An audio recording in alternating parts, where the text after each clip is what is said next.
जैसा कि हम हर वीडियो में आपको सजेस्ट करते हैं, एक चीज़ कहना चाहेंगे कि इस मौसम में आप कभी भी भूल के कौवा स्नान ना करें।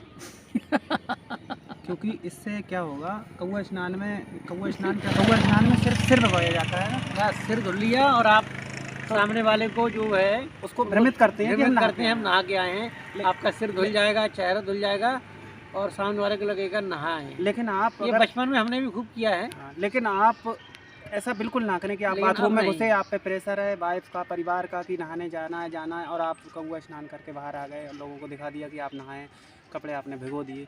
इससे क्या है, आप लोगों को भ्रमित नहीं कर रहे हैं बल्कि अपने स्वास्थ्य के साथ आप खिलवाड़ कर रहे हैं। आप अपने आप को भ्रमित कर रहे हैं। इस मौसम में बहुत सारी डेथ हो रही हैं क्योंकि आपने सिर भिगो लिया और शरीर है आपका गर्म, जबकि उल्टा करना है। एक्सपर्ट लोग कह रहे हैं कि पहले आपको शरीर भिगोना है फिर सिर भिगोना है, और आप सिर्फ सिर भिगो लेते हो कि एक मग्गा पानी लिया सिर पे डाल लिया।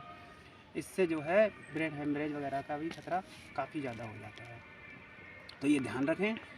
आपको नहीं नहाना है तो आप फुल कॉन्फिडेंस से करिए, कोई लड़े। नहीं नहाना है तो नहीं, किसी का प्रेशर क्यों, प्रेशर के चक्कर में हम क्यों किसी के दबाव में काम करें। आप मना कर दीजिए।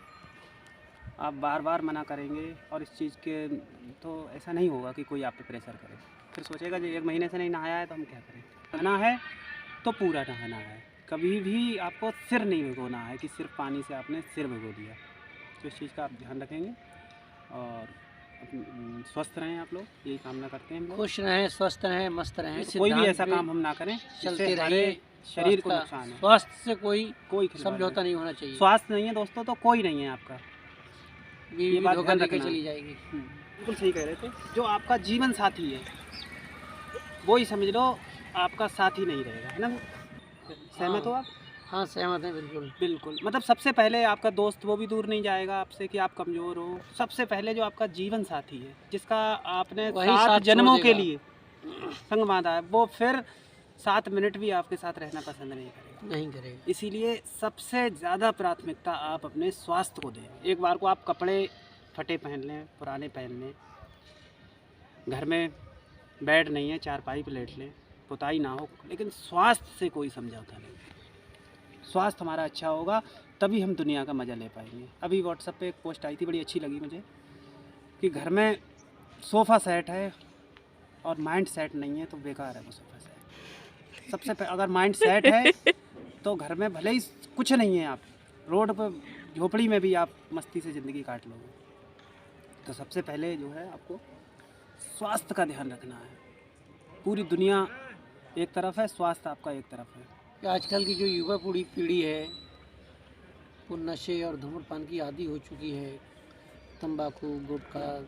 इससे हमारा क्या होता है, धीरे धीरे स्वास्थ्य बिगड़ता चला जाता है और हमारी इन चीज़ आदत हो जाती है। तो हमको इन चीज़ों की आदत ही नहीं डालनी है और धीरे धीरे एक अवस्था ऐसी आती है कि हमको कोई भयंकर बीमारी भी हो जाती है। अगर हमारा स्वास्थ्य सही नहीं रहेगा तो हम कहीं के नहीं रहेंगे, दुनिया के किसी भी कोने में चले जाएँ, स्वास्थ्य हमारा पीछा नहीं छोड़ेगा। अगर जीवन में और किसी तरीके की समस्या हैं उनको तो दूर किया जा सकता है। तो पास पड़ोस में आप हो, आपके संबंध किसी से ख़राब है, रिश्तेदारों से संबंध खराब है, तो आप जगह बदल दो, दोस्त बदल दो, लेकिन तो चीज़ें बदल जाएंगी। नई चीज़ हम पैदा कर सकते हैं, लेकिन अगर स्वास्थ्य खराब है तो हम कहीं भी रहें उसमें कोई भी बदलाव नहीं कर सकते। इसलिए स्वास्थ्य प्राथमिकता पे रहना चाहिए। और दोस्तों हाँ, ये ध्यान अभी पहले भी बोल दिया हमने, अगर आपको अपनी पत्नी के साथ 7 जन्म तक रहना है तो अपने स्वास्थ्य का ध्यान रखना है, धूम्रपान नहीं करना है। नहीं तो 7 जन्म क्या, आप उसके आधे जन्म तक भी नहीं चलोगे। पता चलिए आप 30 साल में ही ख़त्म हो गए तो 7 जन्म क्या, आप आधा जन्म तक नहीं चले।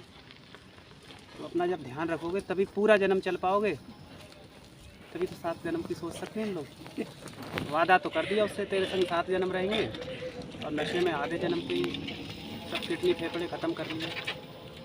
ठीक है, फिर आधा जन्म पत्नी दूसरे संग रह गया। तो आपको 7 जन्म रहना है तो कम से कम 1 जन्म तो रहो। ठीक है दोस्तों, अपना ध्यान रखें और मेन फोकस हमारा वही था, अपने स्वास्थ्य का ध्यान रखें। ठंडी बहुत ज़्यादा हो रही है। ठीक है, बाय दोस्तों।